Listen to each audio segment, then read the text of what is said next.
No your ப்ராடக்ட்ஸில் இன்றைக்கி நம்ம பார்க்க போகிறது ஃபீடிங் பாட்டில்ஸ். ஃபீடிங் பாட்டில்ஸ் உங்களுக்கு மேஜராக glass, steel and BPA free பிளாஸ்டிக்ஸில் உங்களுக்கு அவைலபிளாக இருக்கும். நிறைய பேரண்ட்ஸுக்கு இதில் மூணில் எதை நம்ம சூஸ் பண்ணணுங்கிறது டவுட்ஸ் வந்து இருந்துகிட்டே இருக்குது. கிளாஸ் பாட்டில் இது வந்து உங்களுக்கு 100% கெமிக்கல் ஃப்ரீ. இது ஹைலி டிரான்ஸ்பரண்ட்டாக இருக்கனால நம்மளால் ஈஸியாக க்ளீன் பண்ண முடியும். இந்த பாட்டில் கம்பேர் டு மற்ற 2 பாட்டிலோட கொஞ்சம் உங்களுக்கு வெயிட்டாக இருக்கும். இந்த பாட்டிலை நம்ம ப்ராப்பராக ஹேண்டில் பண்ணணும், பிரேக் ஆகாமல் பார்த்துக்கிறதுக்கு. அப்படி நம்ம ப்ராப்பராக ஹேண்டில் பண்ணோன்னா இதோட லைஃப் வந்து ரொம்ப லாங்காக நம்மளுக்கு கிடைக்கும். ஸ்டீல் பாட்டில் இது உங்களுக்கு ஃபுட் கிரேட் ஸ்டீலில் ப்ரிப்பேர் பண்ணியிருப்பாங்க. இது வந்து கம்பேர் டு கிளாஸோட உங்களுக்கு வெயிட் வந்து கொஞ்சம் கம்மியாக வரும். கொஞ்சம் வார்மான மில்க் வந்து இது ஒரு செர்டன் டைமுக்கு இது நம்ம ஹோல்ட் பண்ண முடியும். இந்த பாட்டில் வந்து உங்களுக்கு டிரான்ஸ்பரன்சி இல்லாததுனால நம்ம கிளீனிங் வந்து நம்ம வந்து என்ஷூர் பண்ணணும். அப்படி நம்ம பண்ணோம் அப்படின்னா துரு பிடிக்காமல் இந்த பாட்டில்ஸுமே உங்களுக்கு லைஃப் நல்லா கொடுக்கும்.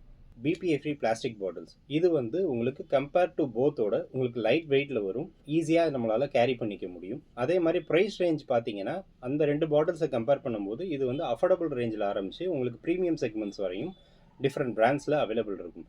இந்த பாட்டில் பொறுத்த வரையும் நீங்கள் வந்து கம்பல்சரியாக ஒரு பீரியாடிக்கலாக 4 to 6 monthsக்கு நீங்கள் சேஞ்ச் பண்ணி தான் ஆகணும். ஸோ இந்த பாட்டில்ஸ்லாம் நீங்கள் பர்ச்சேஸ் பண்ணுறதுக்கு முன்னாடி ஸ்டீல்னால் அது ஃபுட் கிரேட் ஸ்டீலாக, கிளாஸ் அண்ட் பிபிஏ ஃப்ரீ பிளாஸ்டிக்ஸில் வர நிப்பிள்ஸ் அண்ட் பாட்டில்ஸ் வந்து உங்களுக்கு பிபிஏ ஃப்ரீயாங்கிறத என்ஷூர் பண்ணிவிட்டு வாங்குங்க.